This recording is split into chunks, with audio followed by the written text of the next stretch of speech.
नमस्कार, news 8 India में आपका स्वागत है। सत्ता से लेकर समाज तक, सांसद से लेकर सड़क तक, खेल से लेकर खेत तक, अपराध से लेकर अराजकता तक, खबरों को देखने के लिए देखते रहिए न्यूज 8 इंडिया। विधानसभा में बोले गए नीतीश के बयान को लेकर दिल्ली के जंतर मंतर पर कई केंद्रीय मंत्री पहुंचे। उन्होंने सीधा सीधा नीतीश कुमार पर सवाल खड़ा करके आप बिहारी को बदनाम न करें। जिस तरह से कभी जाति को, कभी दलित को, कभी महिलाओं पर जिस तरह टिप्पणी करते हैं वो एक सर्वनानिक शब्द है।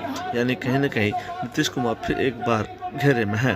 बता दें कि वहाँ पर पूर्व मुख्यमंत्री जीतन मांझी, केंद्रीय मंत्री गिरिराज सिंह, संतोष कुमार मांझी और भी अन्य और स्वामी चक्रपाणी महाराज जी भी वहां पहुंचे थे। लेकिन लगातार नीतीश कुमार को घेरते हुए ये सभी लोग नजर आए। कहा कि आपकी बुद्धि भ्रष्ट हो चुकी है और जाकर अस्पताल में इलाज कराएं।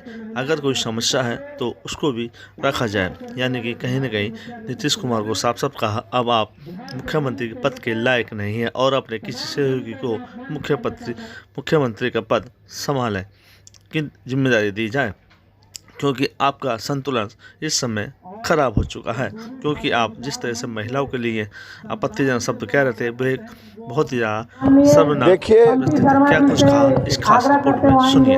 अगर वो संतुलित हैं तब तो उन्हें बिहार की जनता और बिहार की महिला, देश की महिला कभी नहीं माफ करेगी। जिस ढंग से उन्होंने विधानसभा के अंदर महिलाओं को अपमान किया, और एक सदन नहीं जो वहाँ का उच्च सदन था वहाँ तो और जाके लग रहा था कि जैसे काम सूत्र के बड़े नया व्याख्या करने वाले आए हैं। ये अपमान है महिलाओं का। दूसरा, उन्होंने वंचित समाज, दलित समाज, जीतन राम मांझी का अपमान किया। वो माफ़ी मांगे, अभी भी राज्य की महिला जीतन बाबू सबसे माफ़ी मांगे, नहीं तो लगता है कि उनका संतुलन खो बैठा है। अभी 10 दिन से निकल नहीं रहे हैं।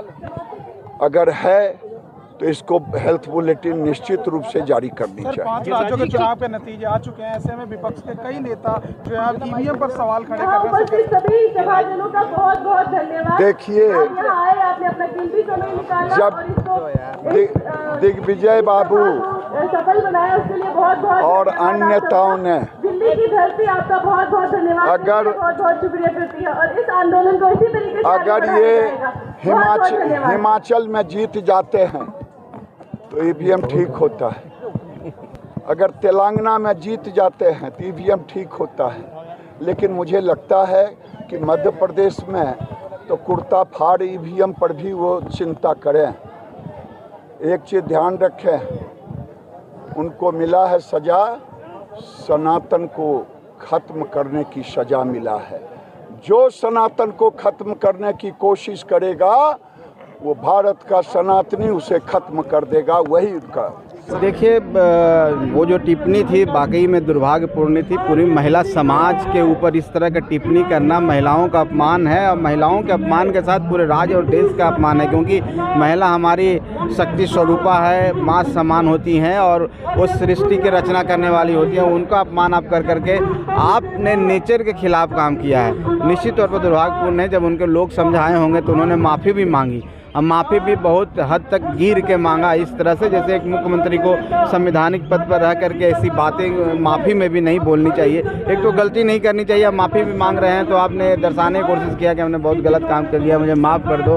तो ये मनोदशा कहीं ना कहीं उनकी जो मनोदशा है स्टेबल नहीं है, तो ये दर्शाता है कि वो स्टेबल नहीं है। तो ऐसे माननीय मुख्यमंत्री से मैं आग्रह करना चाहता हूँ कि अगर आपके अंदर कोई परेशानी है, कोई दिक्कत है, तो आप एक केवल व्यक्ति को अपने पार्टी से किसी को भी मुख्यमंत्री का पद दे दीजिए। नहीं तो बिहार का जो सम्मान है, बिहार की जो नाम है वो बाहर में ख़राब होगा, बिहार के बाहर भी ख़राब होगा, जिससे हम सब बिहारियों को अपमानित महसूस हम करते हैं। हमारा भी सर झुक जाता है कि हम जिस प्रदेश में रहते हैं उस प्रदेश के माननीय मुख्यमंत्री जी आए दिन कभी दलितों पर, कभी महिलाओं पर, कभी किन्हीं पर इस तरह का टिप्पणी करते हैं, अशोभनीय है। तो इसी के खिलाफ हम लोग यहाँ पर बैठे हुए हैं और लोगों को आग्रह करने आए हैं, पूरे देश की जनता को, खास करके गरीब और दलित महिलाओं को, कि सही समय आ गया कि आप आवाज़ उठाएं, एक ऐसी आवाज़ जो बिहार तक जाए और बिहार के लोगों तक जाए, ताकि सब एक होकर के ऐसी सरकार को उखाड़ फेंकने का काम मांझी पर भी एक सवाल उठाया कि मेरी मेहरबानी साहब को सीएम बनाया गया। देखिए, कहने वाले तो कहेंगे ही कि हम सीएम बनाएं। लोकतंत्र में कोई किसी को मुख्यमंत्री या प्रधानमंत्री बनाता है, जनता बनाती है और जनता चुनती है। हम तो ये भी कह सकते हैं कि माननीय मुख्यमंत्री जी, आपको भारतीय जनता पार्टी ने बनाया। आपके पास अभी कितने विधायक हैं? अभी आपने जब यहाँ से चुनाव जीते हैं पिछले विधानसभा में, तो आपके 46 विधायक थे और 46 विधायक वाले जब मुख्यमंत्री बन सकते हैं तो किसने बनाया आपको? बहुमत का आंकड़ा कहाँ से आया? तो आप भी तो किसी के द्वारा, किसी के सपोर्ट से बने हैं। तो ये बात कहना अपने आप में उनकी मनोदशा को दर्शाता है। मैं तो पहले ही बोल चुका हूँ कि अब ऐसी ऐसी बातें कहने लगे हैं जो नीतीश कुमार को, वो नीतीश कुमार को सूट नहीं करता था। अब वो नीतीश कुमार पहले वाले अब दूसरे हो गए हैं, अब नीतीश कुमार जाने वाले हैं। जनता जानना चाहती है कि बिहार का मुख्यमंत्री आज क्यों चुप हैं, क्यों उनकी बातें सामने नहीं आ रही है। बीमार की बात कर रहे हैं, कैसी बीमारी है, क्या हालत है, क्योंकि वो किसी पार्टी का और किसी व्यक्ति के मामला नहीं है, बिहार सरकार के हैं। तो स्वाभाविक है, सब लोग चाहते हैं, तो हम भी चाहते हैं कि उनका मेडिकल बुलेटिन जारी हो। कह दिया है कि मैंने उनको मुख्यमंत्री बनाया।